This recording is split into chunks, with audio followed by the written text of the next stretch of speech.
All right, I guess we get to it. All right, get some questions.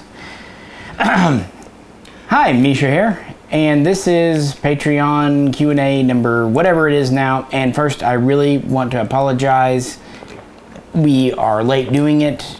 I did do a special one in May with Dave down in Texas, but things have kind of changed up.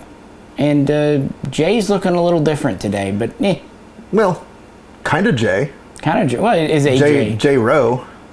I am actually still Jay, except that I've transitioned. Right, yeah. I've transitioned from a J to a J Rowe, so I now identify as a J Rowe. This is what we're having to do to stay on YouTube. You know, this is the progressiveness of it. Oh. Well, yes. In my mind, I am J Rowe. I identify as a cat. Yeah, that makes a lot of sense, actually. So yeah, we are a little late getting the Patreons taken care of, but we should be back on a schedule pretty soon and making some more changes, incremental. For those who don't know, Patreon, a bucket up a month. You can ask questions and try to get to them every 2 to 3 months, depending on how things go. $5 and up. You can request videos, also give some sneak peeks as to what's coming up, maybe ask you what you'd like to see, and $10 and up. Basically, I'm at your disposal. You can call or email me if you have a gun question about, you know, what's this worth? What should I buy? Should I sell this? Whatever. I tend to be at, you know, the disposal. Plus, at the $10 level, I'm starting to do some blooper reels, which if you're watching the YouTube version of this video we just started, if you watch the Patreon one, we've probably been rambling on for a while about things that YouTube didn't want to hear about. So yeah, that's the tiers. Let's get into some questions. Okay, our first question comes from Cody W.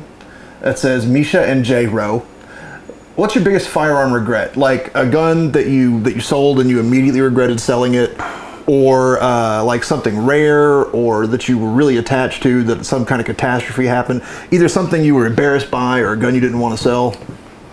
Well, I've told the story quite a bit. My original AK that I bought, the SAR-1, I actually did sell it briefly years ago when the ban was lifted, because I wanted to get a gun that had the threaded barrel, bayonet lug. Luckily, I did sell it to a family member and I got it back.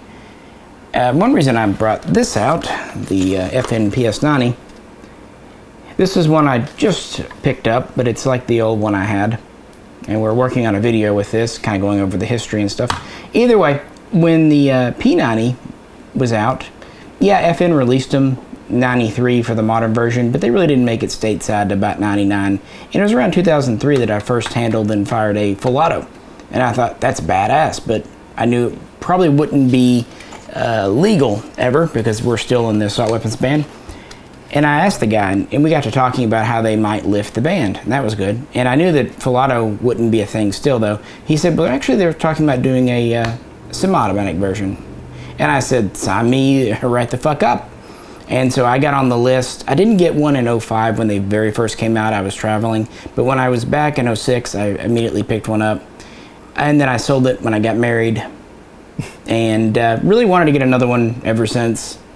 I remember the first one. Yeah. Even your dad did out there, because he picked it right back up and remembered it, and that's what I wanted. The ones that have been out for the last decade or so have the pick rail, which is fine, but I wanted one with the optic, either the original white ring or better yet the Secret Service style.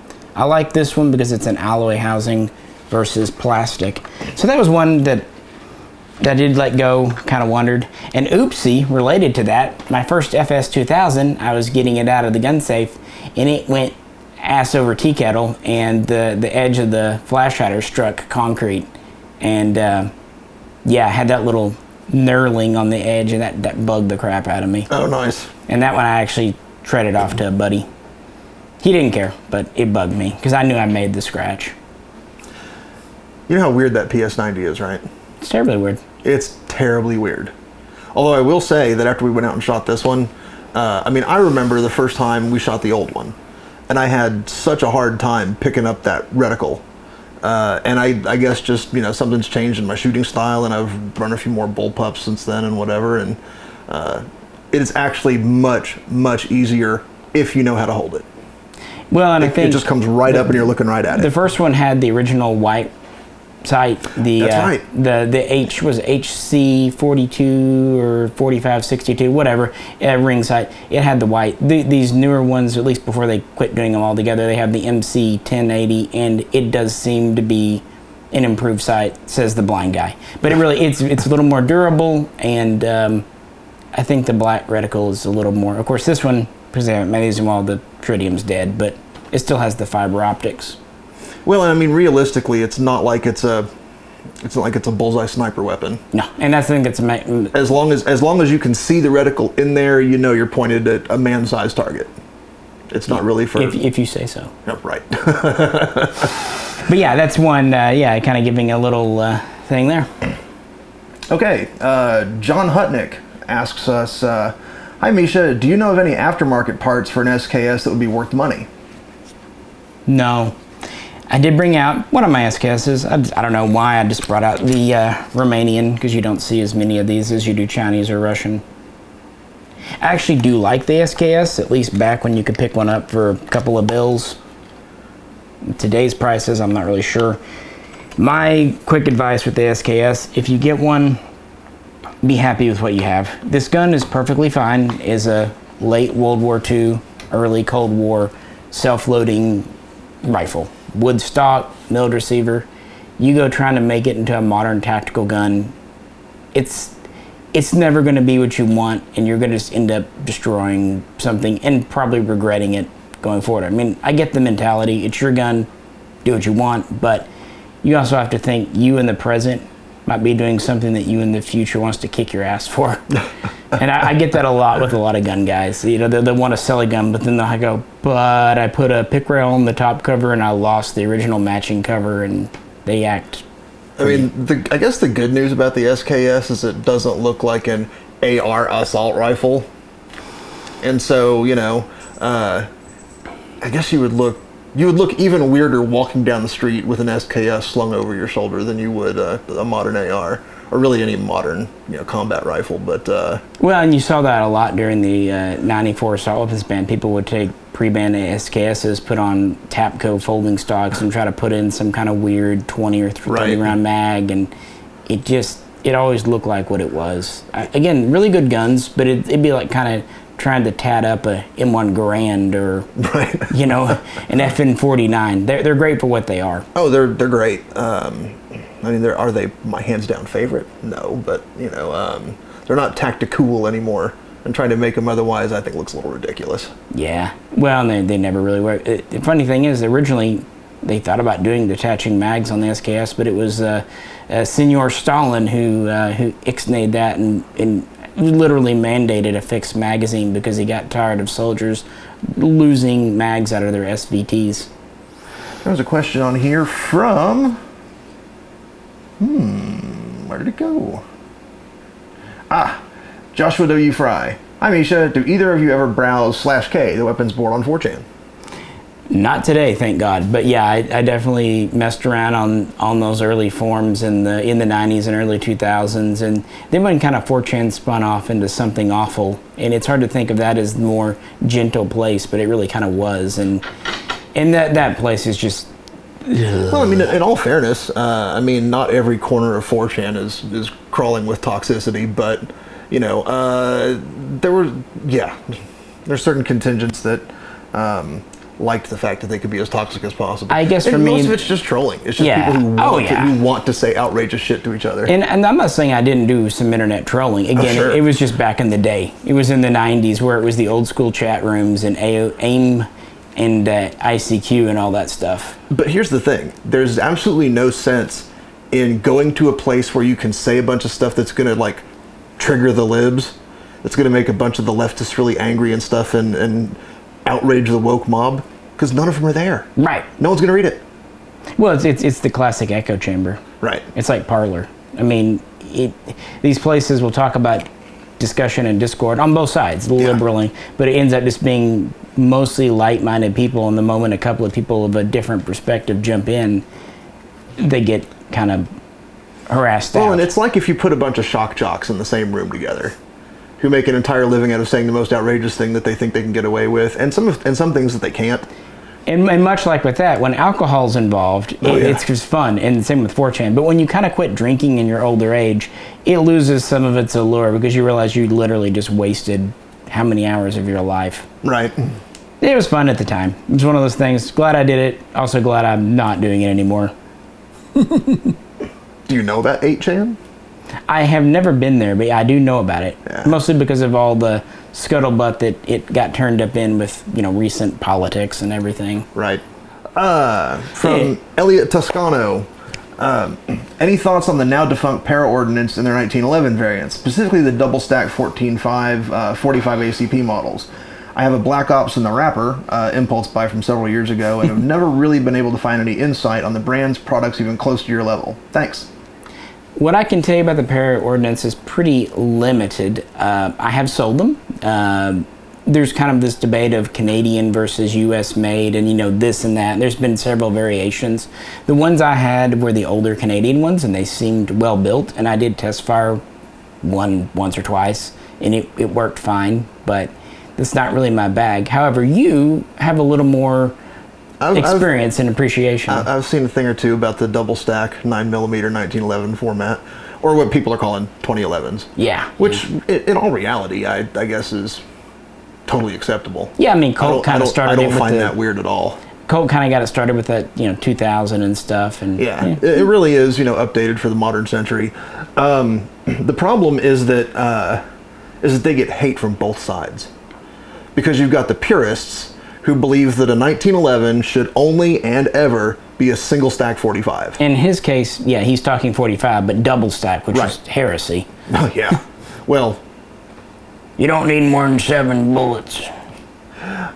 There's an argument to be made for shot placement. Most gunfights are not 18 rounds with a couple of reloads in them. But, that being said, like I said, you've got the purists who, Colonel Jeff Cooper and Browning are rolling over in their graves because you put a 9mm in a 1911. But there was a really huge engineering problem with getting the 9mm to run to begin with, because of feed angles and also because the timing of the slide. Yeah, 9mm is a much different everything from 45. It's almost polar opposite. Big and slow versus slim and fast. Right. With a 45, you could just stick a big old heavy spring on it and it'd run all day, and you never had to worry about the particular round that you're firing being a little over or a little underpowered. Yeah, they're all subsonic at, but 9mm, you've got all the plus Ps and stuff today. And yeah. But that being said, you've also got the other side of it, the Glock and SIG and Striker Fire fanboys. And I see, I see where they're coming from. I mean, you know me. I'm a 1911 guy. Yeah. But, their attitude is anything based on any kind of 1911 design is just absurd.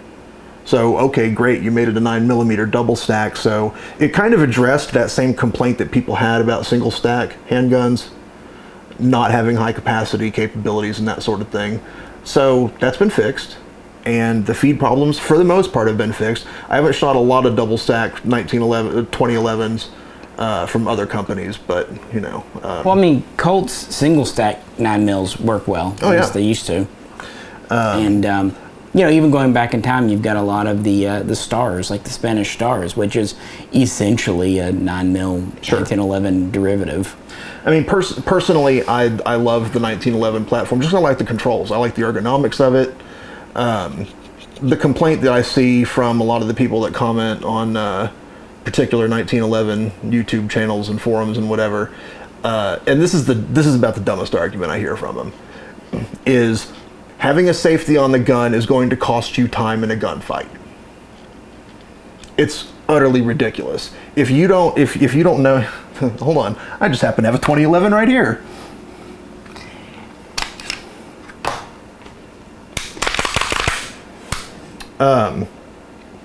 For one thing, anybody who's carrying a 1911 platform ought to be carrying it cocked and locked. There's no reason to not have one in the tube. That more than anything else will cost you time in a self-defense scenario, is not having one in the pipe. Thinking that you can train yourself to always get a good rack every time you come out with it. Whereas anybody who knows anything about a good pistol firing grip, the control's right here.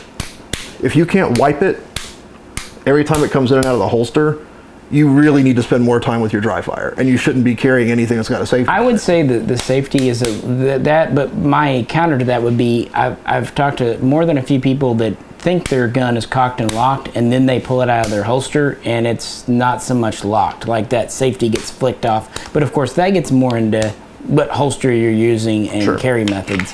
So I would just say if you are going to have a gun with a manual safety, make sure you choose wisely when it comes to holster. If you're going to be anybody that's carrying a gun on a daily basis and you are not putting in the range time and you aren't trained with it and you aren't dry firing it, you shouldn't be carrying a gun.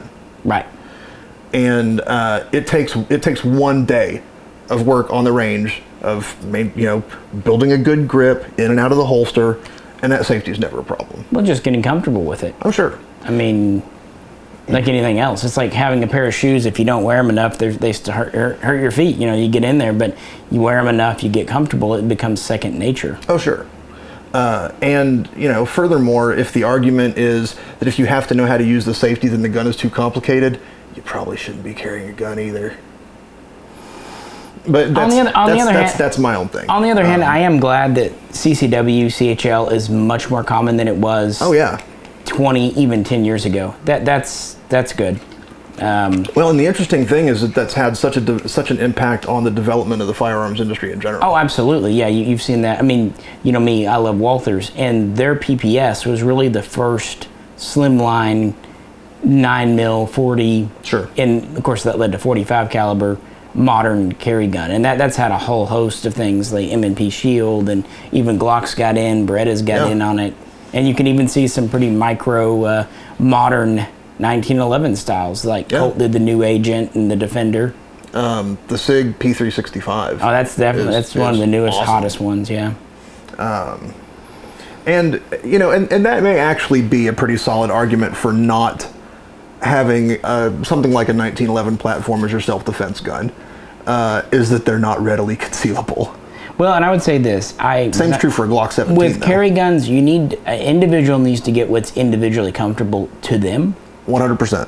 And I don't recommend carrying a used surplus gun. I know a lot of people carried Makarovs when they were cheap and other little guns, but with the surplus gun, you have an unknown history. You don't know what's really happened to it. Safety failures are just much more common. With a carry gun, spring for it, buy brand new. Okay.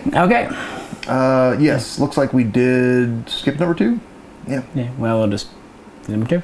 Okay, we'll pick it up with a question from Gregory Chu. How do you see importers reacting to stricter import laws? Will they be able and willing to redesign guns to meet the new rules, establish domestic manufacturing to avoid them, or just give up altogether? Also, which bolt-action milsurp is your favorite as a shooter or range gun? I'm going to take number 2 first, just because I thought about that.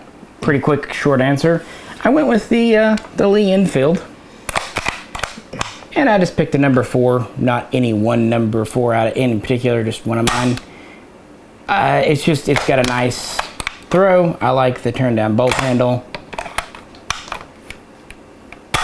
10 rounds, I suppose, is nice. Detaching mag can be fun.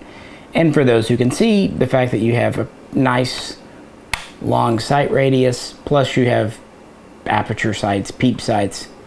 You have a perfectly positive safety here. You have a cock system, and I like the semi pistol grip. I don't know, and of course, history always plays a role. And the Enfield's probably my favorite to shoot. Doesn't mean it's my absolute favorite, all things considered, but you asked about shooting, so there you go. It's funny when we were talking about that question earlier. We both kind of went to the Model 91 Nagant first, and then you said Enfield, and we were both like, yeah, I think that's probably it. There's just something so crude and satisfying. I think the Nagant is so nostalgic for so many people because it was so many people's first milsurp gun. Sure. The ammo is cheap, the guns are cheap, and you learn how to clean Cosmoline, maybe refinish stocks, you learn how to take bolts, and if you mess things up, if you fucked it up, it's just a Mosin. You didn't really sweat it too much. Right. It's kind of an easygoing Back thing. in the day when you could get them for like $75-$80. Yeah. Even now, they're still one of the cheapest. It's just sad that everything's gone up so much. Well, and I mean, I've got kind of a personal family history with shooting the gaunts too, so you know, it was kind of the older bolt action I cut my teeth on, and I've always liked it. I still really like it, but when you said infield, I had to agree on that one. And to be fair, if you can master a Mosin, you're well on your way to handling some of the more refined, like Mauser types. It's a good 101 because it's going to teach you to handle recoil, to work with less than perfect sights, and to work with a less than perfect trigger and bolt throw. So if you can do that, also dealing with rim lock. You know, what was that straight pull my dad brought out last week? That was a Smith-Rubin K31. Okay, I thought so. Not really a Smith-Rubin, a K31 before someone adds me, but yeah. K31. Yeah. I've got a clip of it we can put in if we want. I'll give it to you. Oh, cool. Yeah. But yeah, no, that. As far as imports, I actually brought out one that I'm working up a video with to kind of talk about it. This is a Hungarian FEG SA85M. And as you can tell, this is not a preban, but it kind of exemplifies. They thought in '68 they were going to shut down imports, at least a lot of them with the point system, and they were wrong. And then in '89, via executive order, they thought they were going to ban evil guns, and again, they were wrong. Yeah, they had to make some changes going to this doofy stock, and they removed the bayonet lug, and they stopped threading the barrel. But typically, they'll pass laws or new regs, and then lawyers and companies who are pretty intelligent, you know, and money's involved, you can get pretty clever, get involved. They see where there are the loopholes. And like here's a Wasser, just showing you another thing. In '98, they forbade high capacity magwells, which led to the single stack. And again, they found ways around. So generally speaking, unless they just go total draconian, banning everything with no exceptions for sporting at all, they'll find a way around as long as there's money to be had. Now the problem is a lot of the overseas factories are either going out of business, slowing down, or of course, like in the case of China and Russia, are under sanctions. So it's not just about American, it's what's going on overseas too. Well, although you know, if you don't have your heart set on something that's Russian or Chinese in design, it's never been better for American manufacturing and firearms right now. Yeah, I think we'll get to that in a question. But yeah, this is a good time. A lot of new development going on. Yeah. A lot of new products. Handguns in general. There's a lot of neat handguns. Can't say there's a lot of new bolt actions on the market, but there's still a lot of them out there. Valid. Yeah. That's kind of not the direction that most of the developers are headed these days. No. Although some are. Yeah, but about imports, as long as there's a way around and as long as there's money to be made, I don't think they'll give up. Typically, they don't give up unless they have to. And even if person A gives up, usually person B goes, wait a second, there's money to be made here. JDI with the Swiss SIGs is a great example. They're like the third importer of those because other ones kept giving up. Or the FB of the Barils. Of course, we've had IO in the beginning, and now we have Arms of America. So typically, if something is still available, someone will pick it up, even if they have to make changes. Okay. Okay. We got a question from Ricky Raps. And when I read over this, I kind of wondered if the question was sort of tied to like, I bet you got this particular question a lot back in the day. What do I spend my COVID check on? Because he said he used the number exactly $2,000 and a little extra money in his pocket. But Ricky Raps says that he doesn't own a pre-ban AK, and he's always wanted a Chinese one, but he don't own anything Russian either, like an SGL 21, or he says he does have an Arsenal 107 CR, but no Bulgarian milled AK like the Sam 7R or the SF. Mm-hmm. But if you were going to spend $2,000 at this point for anything in that category, what would you go with? Honestly, I'm a big fan of buy what's new, what's being imported now, because typically the prices never go down on imports. So that would, there are milled arsenals coming in. You have the Sam 7 SF84, you have the limited Sam 7 SF94, you have the Sam 7R. Any of those, are going to be under 2,000, and actually prices are coming down a wee bit. SGLs are, in my opinion, too much. If you can find an SGL, a nice one for 15, maybe 2, go for it, but I definitely wouldn't pay 25, 3, 35, personal opinion. Same kind of goes for Chinese prebans. Guys, they imported, I believe the technical term is a metric shit ton of those. Literally 1 million is what China says they sent over. Wow. Don't overpay. They're out there. Maybe people aren't turning, but that's how this stuff goes on the used market. There's cycles. Like you won't see any legends for 6 months, and then all of a sudden there'll be 20 of them pop up. I don't know why. They kind of do that. So what I would do is I'd set a firm price and not go over it. But I would try to look at what's currently coming in. I think the Barils for 1,500, give or take, are a great value. We've only taken it out once, but the new Zastava M90 is very promising if you want to go 223.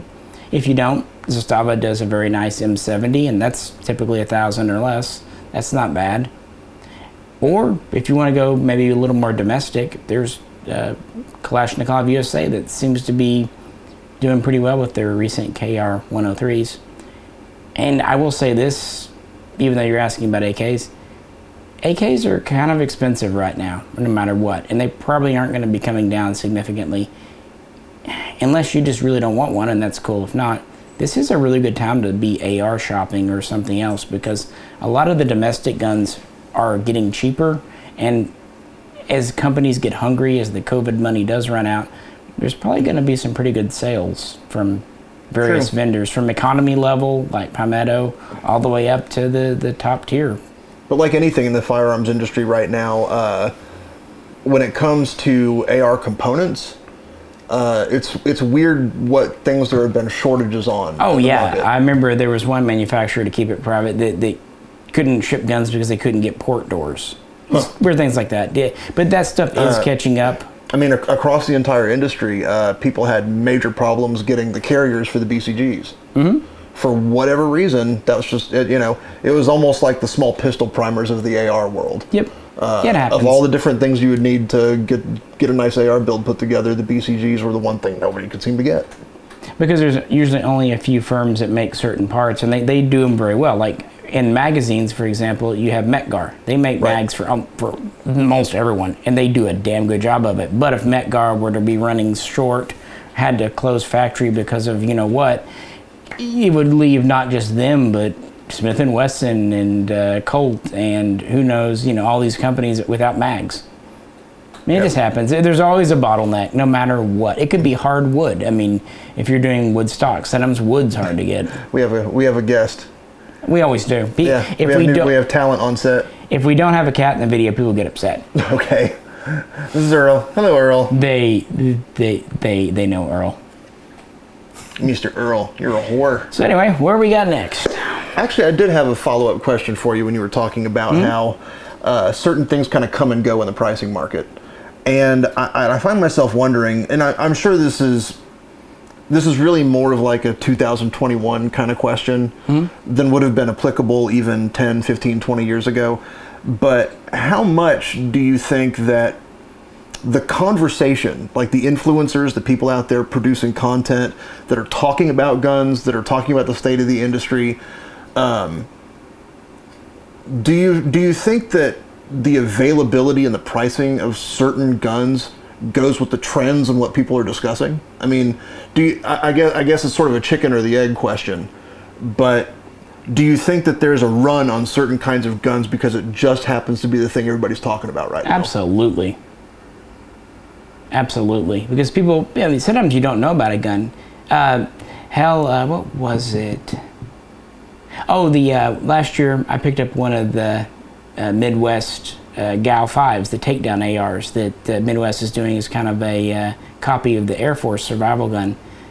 Tim Harmson didn't know anything about them, and I just happened to mention in passing that, hey, I got it and I like it. He got one, did a video, and of course then they sell out. Right.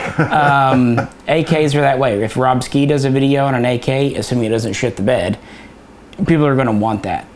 No, definitely. And that's how people consume now. It's just like in the past, in the 80s, you got a gun magazine in the mail, and there'd be advertisements, and that kind of got you excited. And it is nice to see in videos. Typically there is a review of quality shooting characteristics. So it's nice to have kind of a preliminary, this gun is decent. And I think that kind of information is so much more widely available than traditional marketing and advertising. Well, and it's and so that's, I mean, the potential for less bias is definitely there too. I'm not saying that it can't be. There are definitely what people label as paid shills, but less likely, because obviously an ad is straightforward paid for. I am not a paid shill. I'm not a crook. What are we doing now? I don't know. No. You got a bonus question, guys. Yeah. Yeah. Okay. Tim Bone. I'm glad it's a Friday. Yeah, right. Tim Bone recently picked up a Cold War commemorative CZ75B. Nice. Yep. I absolutely love this pistol, but I'm suspicious of its Cold War theme. Was the CZ75 really in use during the Cold War by the Russians, particularly any of the Russian KGB, Special Forces, or its pilots? And was the 9x19 even used by the Soviet forces, or was it considered treason to use that caliber? The caliber of those damn Western Europeans and those NATO boys with their 9x19s. I have the standard CZ75B, nothing special. I'm not an expert, but this was made for export in the 70s and 80s. I am not aware of, I don't believe at all Russia officially adopted it. Now, did their Special Forces boys get their hands on a few? That's entirely possible. I mean, typically Special Forces have pretty much every gun under the sun in their archives, even if it's just for studying how crap it is. Right. I'm not going to say they didn't. They probably did have some, but it wasn't widespread. It wasn't official. At that time, if they needed more power, they usually used 7.62 Tokarev.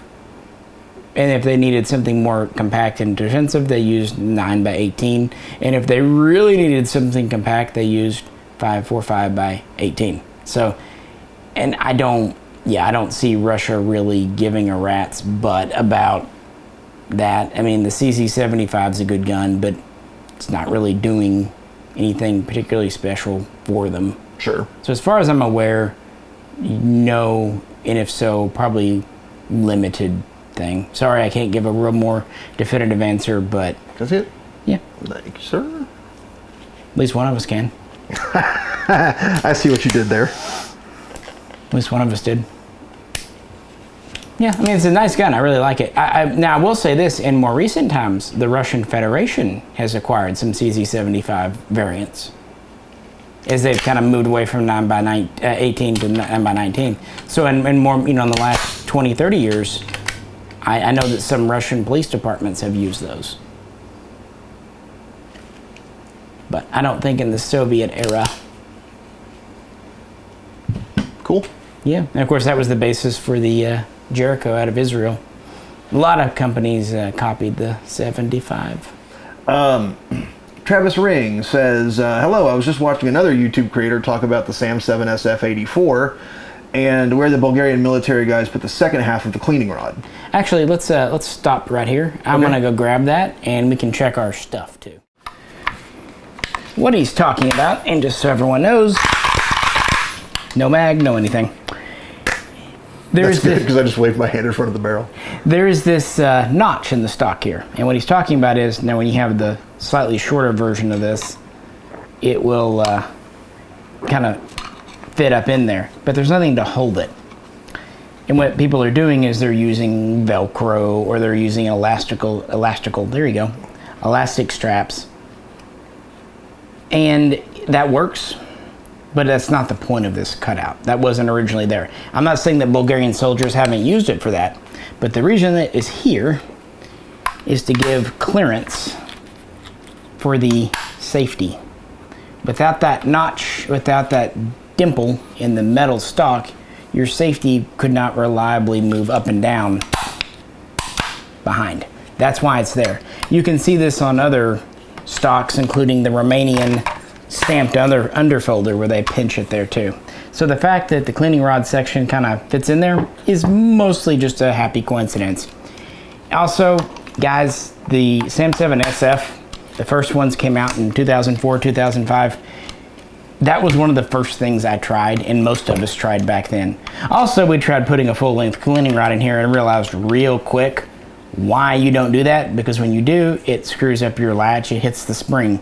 So it's cool that people have discovered it, but you're kind of rediscovering it. It's things that we all kind of tried back then, because let's be honest. Comes back around from time to time. Yeah, well, we didn't have YouTube in 2005, so we were a lot more bored. Right. So we did a lot of weird stuff with guns. And on that note, that is exactly as bad as it sounds, by the way. Yeah, it really is. But no, it's a happy coincidence. You can put it there, but the truth is, there's not a great way to secure it. And if you do, you might impede movement of your safety if it's too bulky there. But that's what he's talking about. I did read that question out loud before the break, right? Yes. I thought yes, you did. Okay. If not, you can edit it in. Maybe you could do it with a monster voice. No. It's like the witness protection program person with the heavily backlit background in the shadows. Great. Now we were talking about Road Warrior earlier, and now we're back to it. Or Bane. Yeah. God, his voice for that was so terrible. Which, to be fair, Tom Hardy was in the newer Mad Max, so it all comes around. You merely adopted the darkness. I was born of it. That was a bit of an exaggeration, but that's what really? That's what it sounded like to me when he was going off. I was like, whatever. Would you like to hear him in that voice arguing with old Sean Connery? That'd be great. So anyway, alrighty. All right. Colin Sharp asks, he recently bought a couple of PSA AKs, including a 103 and a GF3, and he also owns a Mauser and a Sam 7F. Decided to put Zinico coincidentally, right? Decided to put Zinico furniture and spruce up the 103 for fun. But he said he got a lot of flack on Reddit and elsewhere for it, and people that everybody's got an opinion. Yep. Why is there such a big issue with PSAs, and why do people hate them? Some people love them. The problem with the PSAs, the quality control is hit or miss. They will make a good rifle, and then they'll make one not so good. In fact, we reviewed one that had to go back. And guys, that's one of the very few AKs I've ever had to send back to anyone. And I've owned 1 or 2 AKs in my life. I'm not saying that everyone can make a lemon, obviously. Even SIG HK can.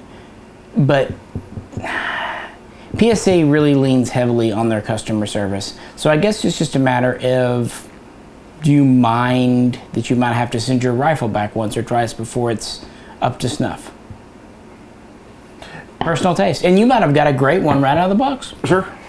I mean, is that the most common complaint people have about the PSAs as far as quality control, or? Yeah, because they've had firing pin issues. They've had what appears to be extended premature wear.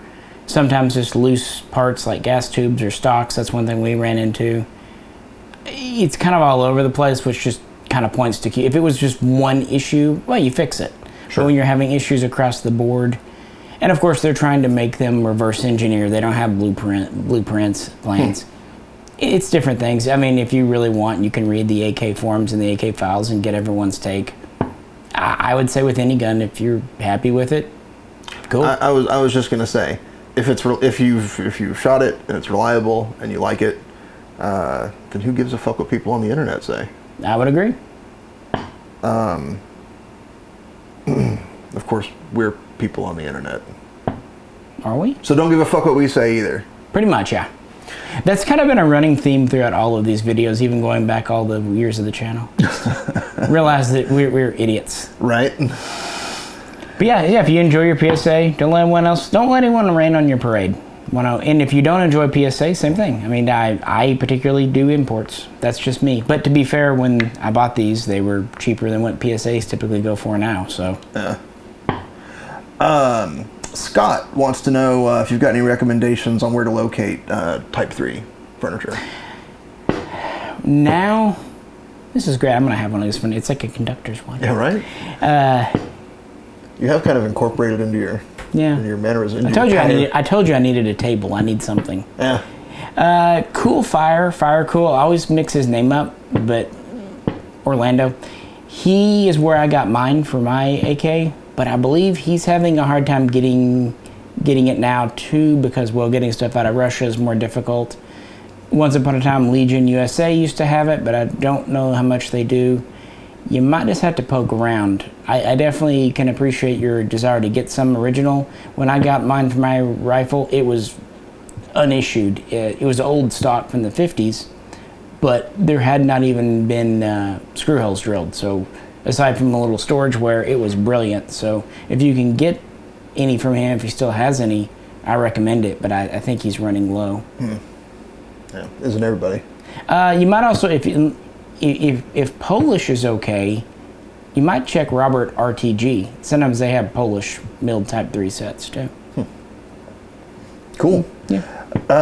Dan Arnold wanted to know, what do you know about the Soviets' rollout of the slant brake, or the sugar scoop? He has a 1968 Ashev's kit, and it came with a muzzle nut, and he was surprised because he assumed that by then the slant brakes would have been the standard. Okay, well, let's take a break there for a second. I'll go grab that gun and we'll talk about it. Okay. White flash. Alrighty, a rifle that I like to grab, this was actually a custom build run that Alex did for me at Legion, but it's from a Russian kit. You said you had an Ishesk. This is a little bit later production, but yeah, the sugar scoop came into vogue really with the AKM, although perhaps some of the earliest Russian AKMs still had the nut as they were getting these up in production. But by 68, yeah, the sugar scoop would have been the standard. Now that said, not every country followed suit. For example, Romania here didn't go to the sugar scoop till much later, and Poland did not go to it until about 2-3 years into their AKM production. But with yours, yeah, it should have a sugar scoop, but it having a muzzle nut's no big deal, because that's kind of the whole point of a threaded barrel. You can just apparently, there we go. Let's see, mine's a little tight. You know, take whatever's on off.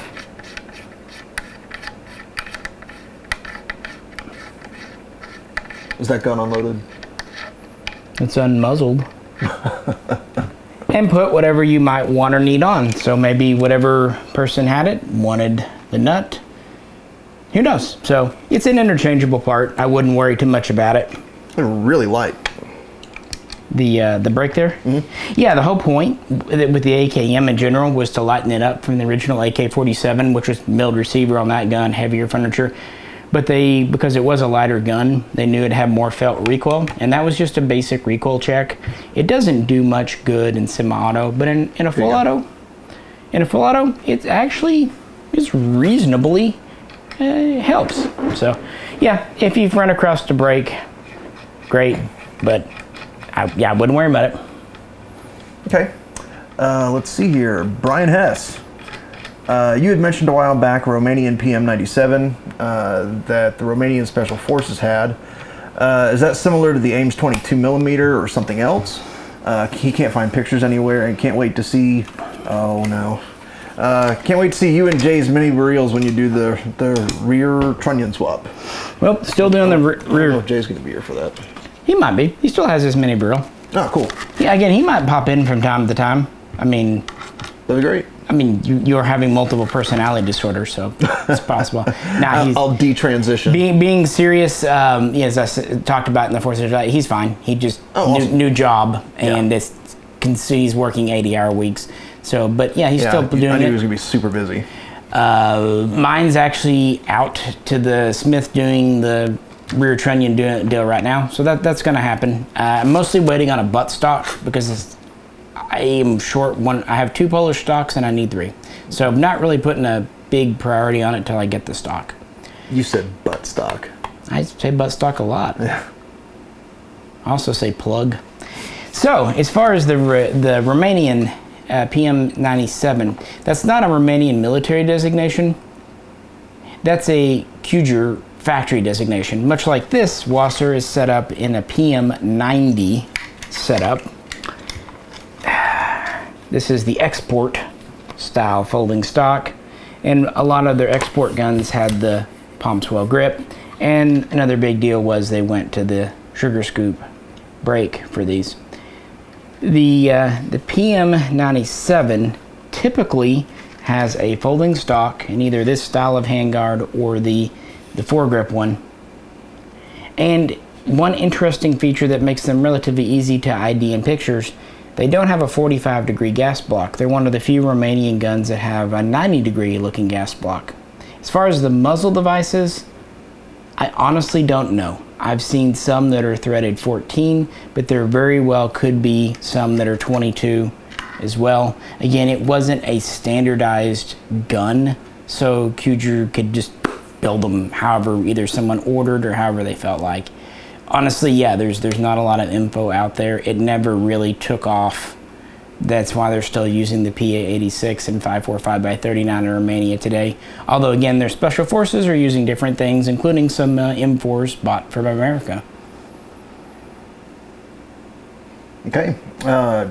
Justin Baird actually has a pretty serious question. He's working on a book on the Krag Jorgensen in Denmark, Norway, and the U.S., and he's come across various strange claims that the general firearms community has about the rifles that he's found are either incorrect, misleading, or have been completely fabricated, some having been perpetuated for over literally a century. Literally, in other words, FUD lore. FUD lore. Yeah.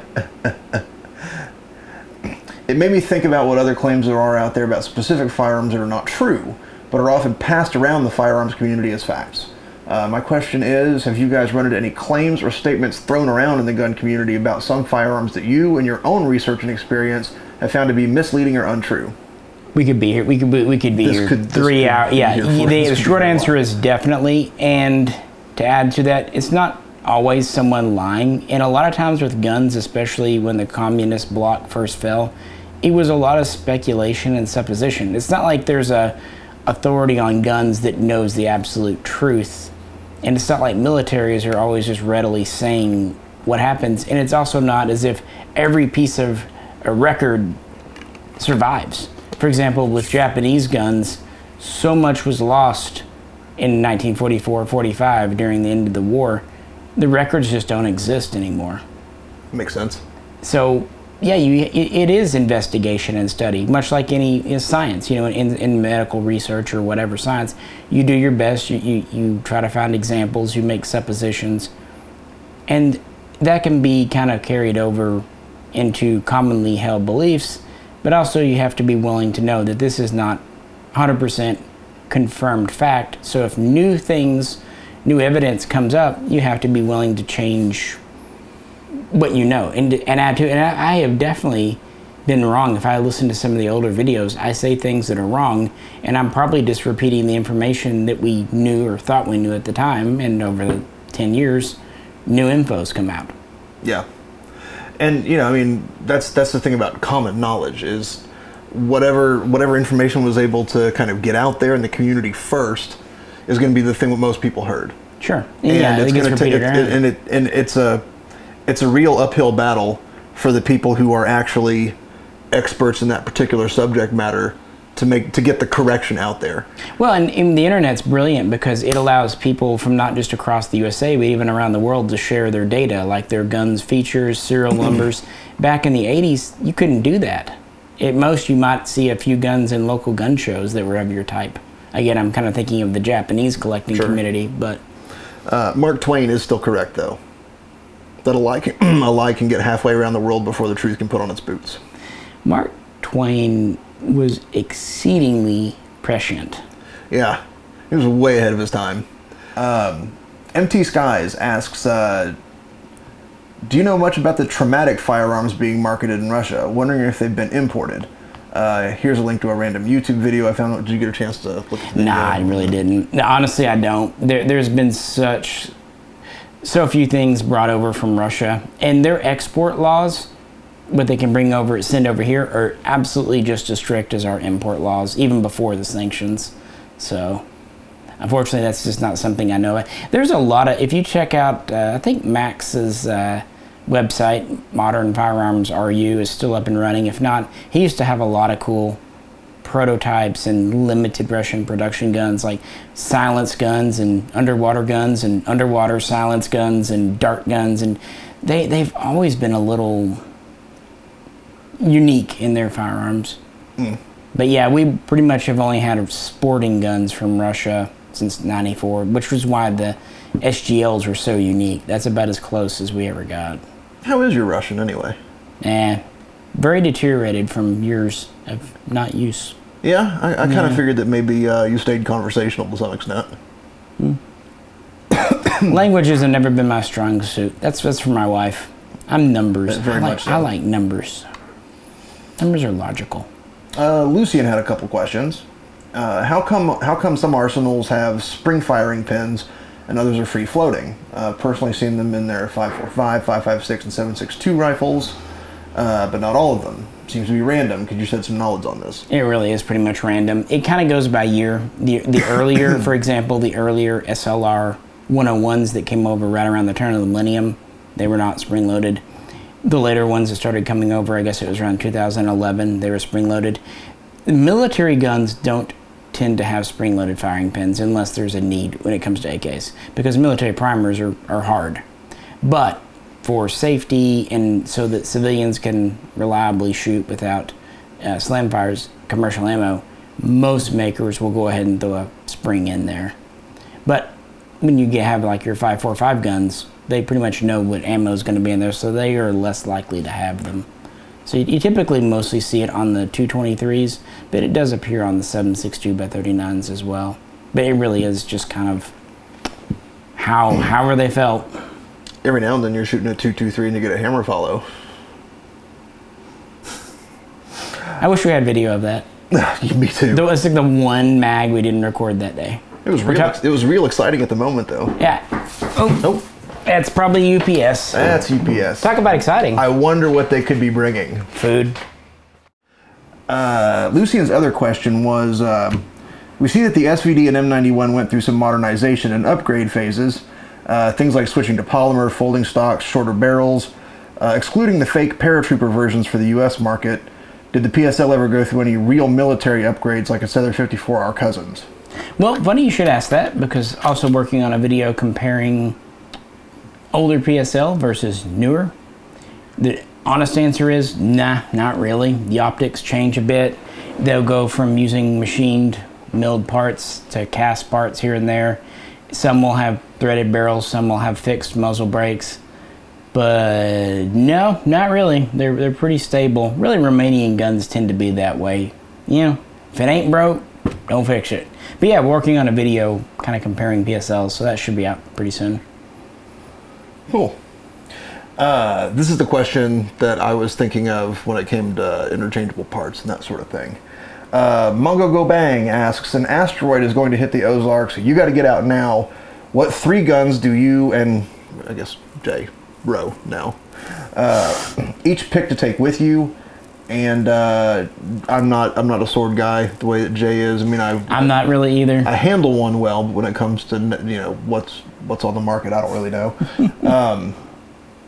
Yeah, just a weird way of asking for a top 3 video, and we want to know why. Can be all rifles, pistols, plasma weapons, fictitious sci-fi video game, whatever you want to take with you. You got to take something. That kind of opens it up so much. We should probably just stick to actual guns.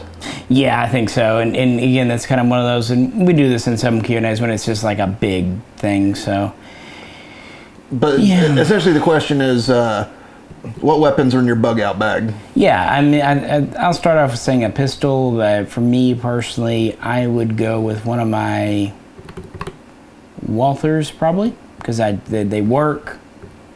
They're as simple as a Glock, but they, to me, are more ergonomic, and they fit me well.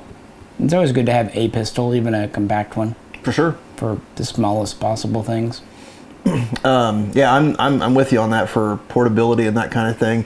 And it really kind of depends on whether you're talking about you know, an evacuation scenario where you're going to have to be away from your home for a couple weeks. And I think that's something, I think he asked this question in one of the videos too, and that's what I said, but really, situation, are you alone? But let's say zombie apocalypse. Okay, so basically alone, no resupply, and extended period of time. And for that logic, if you're taking guns, and honestly, this consideration factored into a lot of considerations for battlefields too. You want to take a gun where you can pick ammo up anywhere. Right. And beyond that, you want something that's reliable and can take a beating and doesn't need a lot of maintenance. And you want something that's commonplace enough that replaceable parts could be found without a whole lot of hassle. So I'm going with a Glock 19. Yeah, and that's what I was, for a pistol, for that, you're kind of there. And you want something, you know, people would think 45, but really 9 is so much more common, even during the ammo crunch. 9 is kind of the pistol round if you can only have one. And I'm not a huge Glock fan, and that's not an exciting answer, I guess. But nope. But tactically, you know, you'd be more likely to be able to fix, repair, replace, get ammo for your Glock than just about anything else. And magazines, I'd say, parts. You know, for sure, mags are a thing because you're going to lose, you're going to wear out, you're going to break mags. Yeah. And yeah, for a rifle, man, you almost have to go AR-15. There's just no other way around it because the mags are plentiful, parts are plentiful, and in that situation, you're going to be carrying a lot of shit with you. ARs are light. That's true. 223, or do you have another? I would definitely say 2, and more for the ammo availability than anything else. What about an AR-9? The problem with AR-9s is parts. I've seen very true. There's not a standard. I've seen firing pins go gooby on them. Buffers can go weird, so they're not standardized enough. If I were going to go 9 valid, and they can be a little flaky. Yeah, if I were going to go 9 mil, like subgun type, I want to say something like the Scorpion, the Evo 3 is a really solid choice. The Uzi's so heavy and kind of dated. I'd hate to say it. I just don't like it that much. And I don't know how well an MP5 type would do long haul without, access to parts. They're relatively serviceable, but yeah, but rollers, like, they get weird shape. Sometimes you just need to replace the rollers on an HK. As much as I like your PS90, it's out. Yeah, I was there right there. That's an ammo thing. That'd be a great one for ergonomics. If you had ammo, basically, yeah. If you're operating from the SGC, you're great. As long as you can go get resupply. But otherwise, yeah, it's just too yeah. I think I like the AR answer. I do. Yeah, man, it's a really tough call between. Here's where I think you should have a compound bow. No, I think that's a reasonable kind of substitute for sword. I mean, it's a sharp, pointy thing, just more long ranged. Yeah. No, I would agree. Yeah, there's the stealth aspect. There's the more or less reusable implements, right, at least to some extent. At least there's a much better chance of retrieving than, say, reloading bullets. So sure, and that being said, you're much more likely to be able to come across knives and other improvised hand-to-hand weapons. And another thing that, and I don't really hear this come up all that often when people talk about, your apocalypse go bag weapons or whatever. When it comes to the availability of rounds, 12 gauge shotgun. Yep. Yeah, because we were going to get to number 3, and I was going to say, it's just, shotguns are, the downside, the ammo is heavy. That's true. But it's so versatile. You can have game loads, you can have defensive loads, you can have kind of and you can swap on the fly. And specifically, a breech loader is going to be the most reliable, but I just never really want to have a double-barreled shotgun. I think a pump action is the way to go. Well, and double barrels can get weird too. They have their own failure points. A pump is so And it's hard. It's real hard to break it. And if you get a Mossberg or a Remington, the spare parts issue is about as minimized as you can get. You can find that old beater Remington or Mossberg in most cabins. I would love to pick my Benelli M4. I love that shotgun, but something starts to go weird with it. Yeah, it's not likely to happen, but if it were to happen, you're not going to find Benelli parts.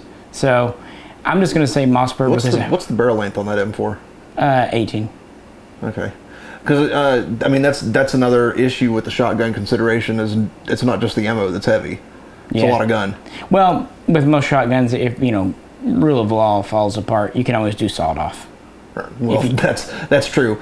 Somehow I don't think that the ATF's going to come by about your pistol brace or the length of your shotgun barrel. Zombie ATF. Kind of still trying to do their job. You're like, don't shoulder that. Guns. Do you have anything else to add on that one? No, I think that's, I'm going to go with, I still like the Walther. Going to go hang with that, but the 9mm pistol idea. An AR-15, probably just a Colt. They're, at least an older Colt. And then a Mossberg. And the practicality to, having any kind of long gun is defense from a long ways off, as well as food gathering. Yeah. The compound bow would be good for that to a certain extent. A 308 would be nice, but I don't think it would be as useful as a 223 all around. It would have its time and place, but I don't know if lugging it around, and they tend to be a little more finicky and a little harder on their parts than a little bit lighter calibers. And if you had to go, raiding retail stores and that kind of thing, even in rural areas, I think you're probably more likely to find 308 than 30-06. Absolutely. And 30-06 is heavier, and it's not as reliable in a self-loading gun. And I don't really see much of a need for a bolt gun in that situation. Sure. Because having that follow-up shot really would be important. So while I recognize that 223 is making some sacrifices in favor of 308, I think the benefits outweigh the drawbacks. Agreed. Yeah. Okay, Wolfie wants to know, and by the way, he says, thank you for your entertaining and informative content.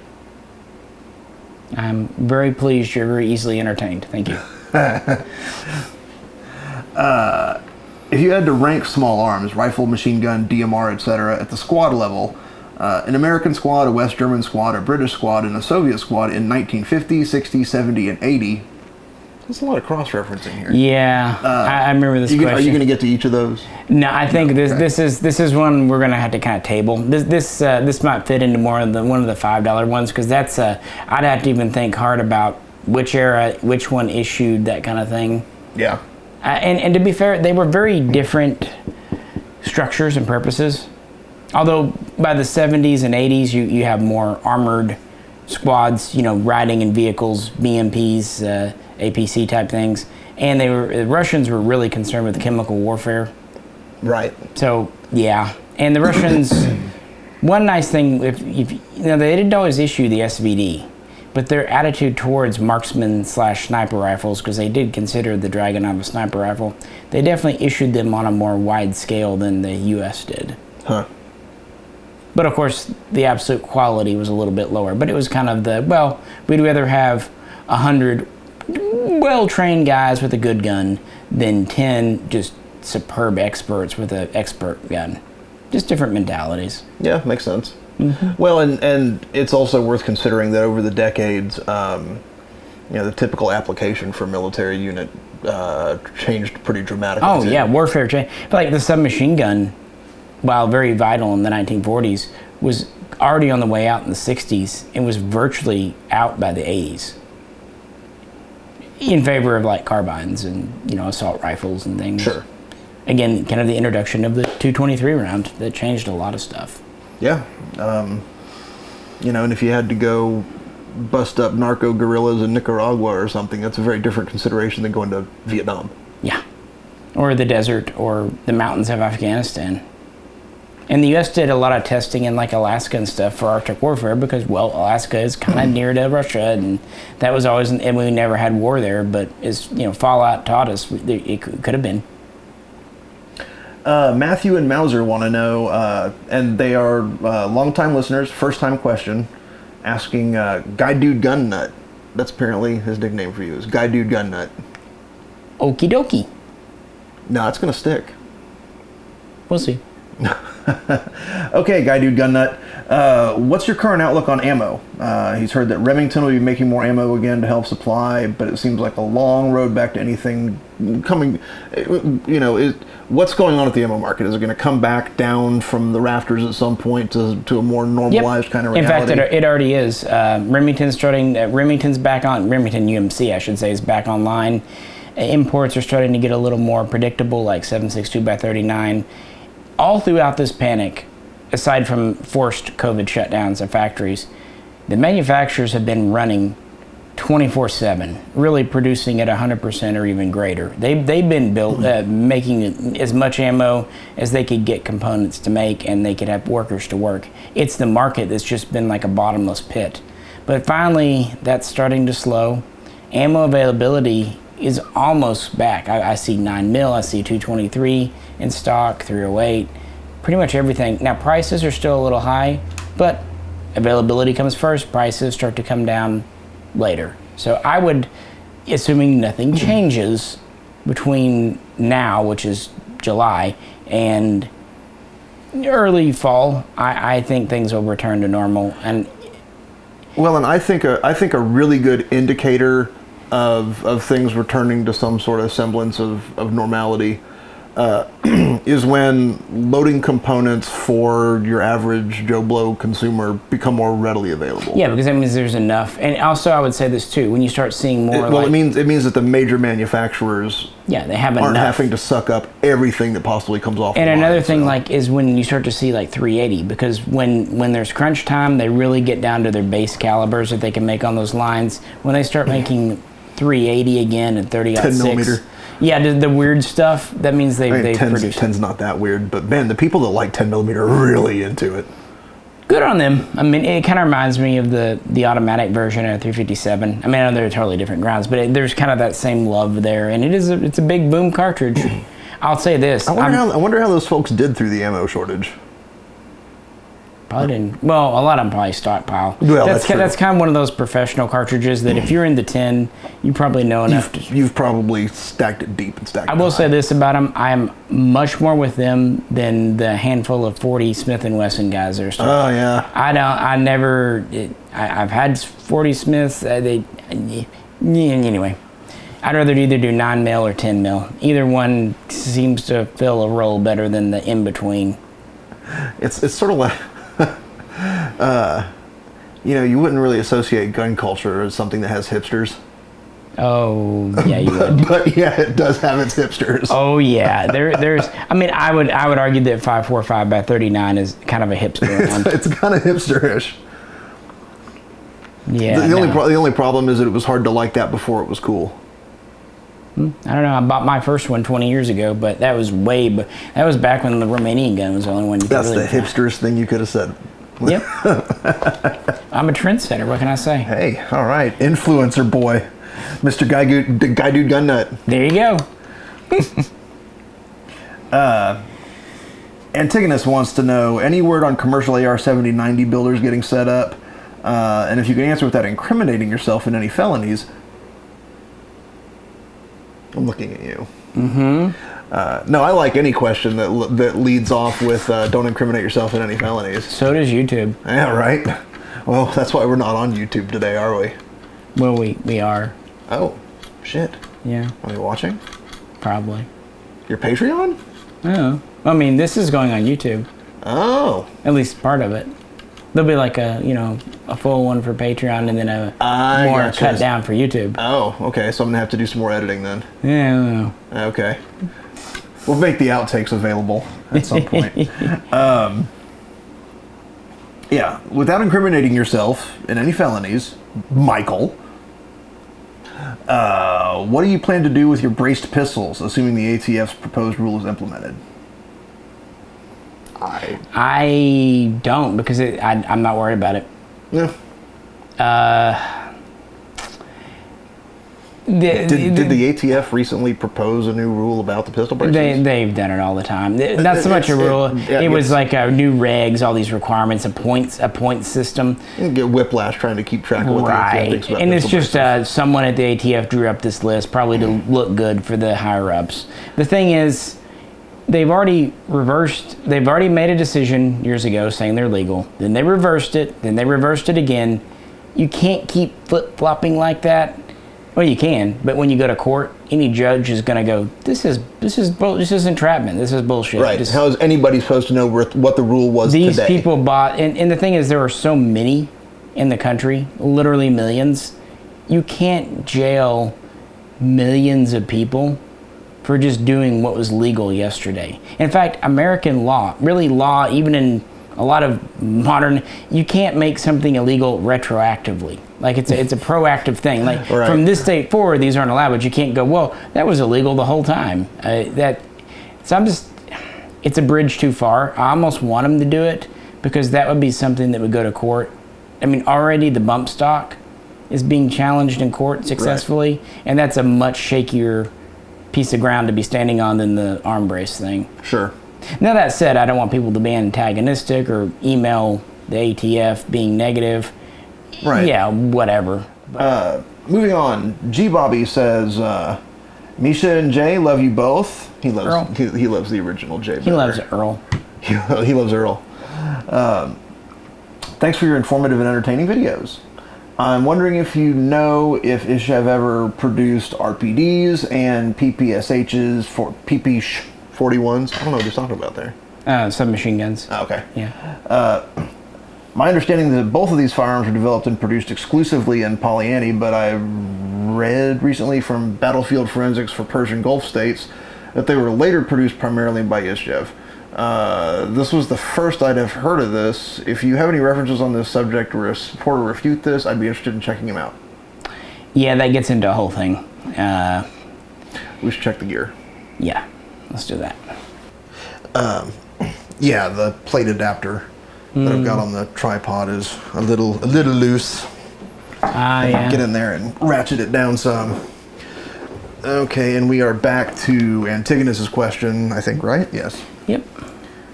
Oh, no, we were on G-Bobby. Or, wait. Yeah, the PPSHs, 41s. Yeah. Honestly, and you know as much as I do, probably even more, I can't see markings. Remember that, guys. So, yeah, in that, there's a lot of stuff. There's a lot of talk about where SVTs are made and things.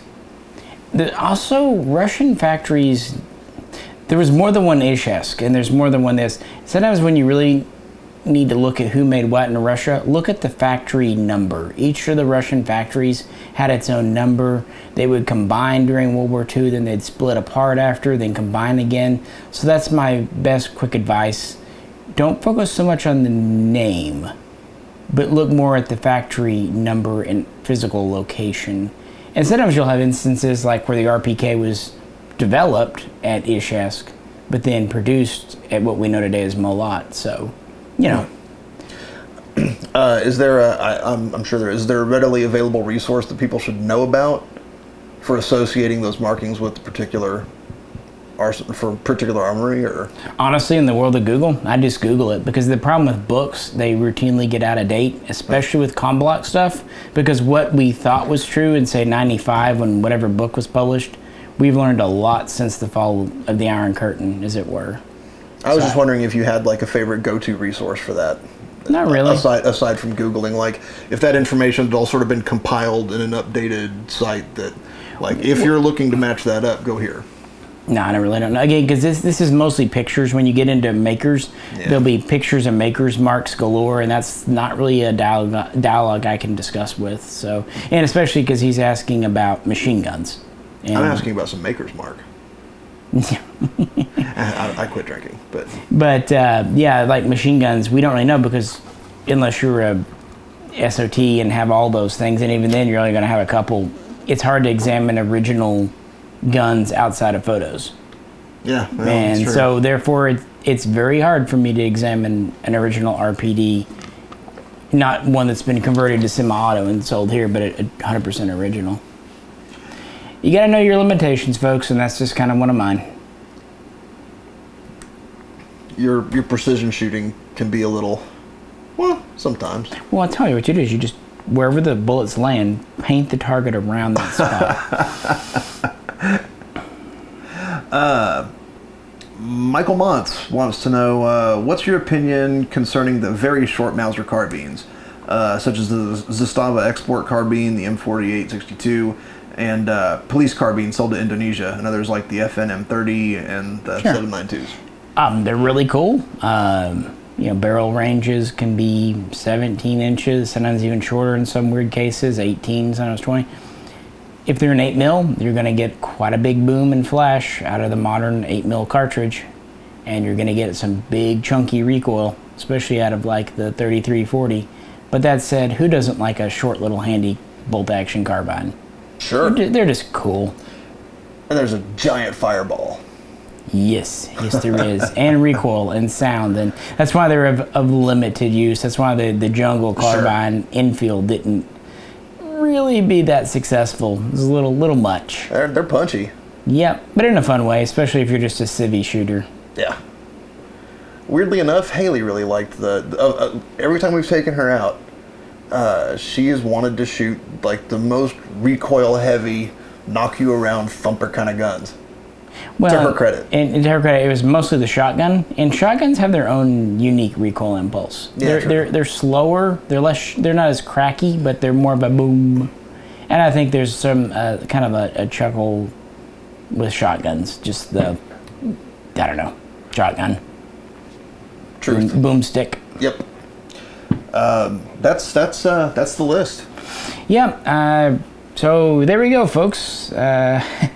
Still going to be some changes around here, but trying to keep things entertaining, and we should get back on a regular schedule for Q&As. I'm running into an odd problem. Typically with the Patreon threads for these, you close them. I cannot find a way to close it using the PC interface. I'm getting suspicious that it might be something you can only do with the phone app interface. Really? I'm not sure what you mean by closing the thread, because I'm not on Patreon. Yeah, exactly. Well, it's like a thread in a forum. You I guess I'm on Patreon now. But. You can close it where people can't post new, and so okay. usually when we start a new Q&A, we'll close the old one and let it build up. So I want to start a new Q&A thread. That I can do. If I don't close the old one labeled Spring 2021, sorry, I'm trying to figure out how to do that. I'm still working with it, folks, but we'll get it figured out. And I have some other guests planned out, including a member of my family. Right now we're just kind of in the heat wave. In fact, we even thought about doing this Q&A outside for a change of pace, but it's over 90. It's over 90. When it's pretty. And it's sticky. It's Arkansas. It's humid, it's sticky. It's always sticky. It's July. Yeah. So inside it is, but trying to work on some new fun stuff, working on several new videos, and revisiting some old favorites, that kind of thing. Like I said at the beginning, if you'd like to donate, that'd be great. Bucking up, you can ask some questions here, and we'll BS around and give you an answer. Maybe not a maybe good more one, BSing than answering. but something. These are hangouts, and then $5 and up, you kind of get more engaged with topics for videos and get a forecast of what's being worked on. $10 and up, again, you can ask questions, and you'll get to see the bloopers. Which, if you're seeing the full-length version of this video, yeah, you get a lot more content and silliness and whatnot for it. The thing is, we'd have been sitting here bullshitting like this anyway. Yes, we would have. We just, turned the cameras on. That's actually how this whole channel started. Yeah. 10 years ago was, we're out shooting anyway. Might as well record it. All right, sure. And seriously, that's how I got going, and that's kind of the vibe we want to keep going on. But anyway, for those watching on YouTube, we greatly appreciate it. If you can, just please like, share, and subscribe. And for our Patreon supporters, again, I deeply apologize for the delay. I definitely feel the obligation, and I am very grateful for your patience and understanding. But, 2021, I think, is a year for a lot of us having a lot of changes. But we'll all get it figured out together, guys. I got the 7-day free trial of 2021 and decided I wasn't going to subscribe. But then it turned out I'm glad that I stuck it around. Yeah, The demo version was terrible, though. First, dear God, yeah, thinking back, the first days were memorable. Dear God, memorable. Yeah, no, although after 2020, 2020 was like the Windows ME. And so, you really can only get better. Yeah, here's to that. Yep. Alrighty, folks, as always, we thank you very much. Like I said, I'll be starting a new Q&A thread, and we'll probably get to that in early September. And we have quite a few new videos we'll be working on. Yep. So, yeah. Feel free to comment below and let us know what you think. And if you have any suggestions, please do post those. Well, we're going to have a weekend and chill out some. We wish you the same, and be back very soon. This is Misha. This is J-Ro. And catch you very soon next time.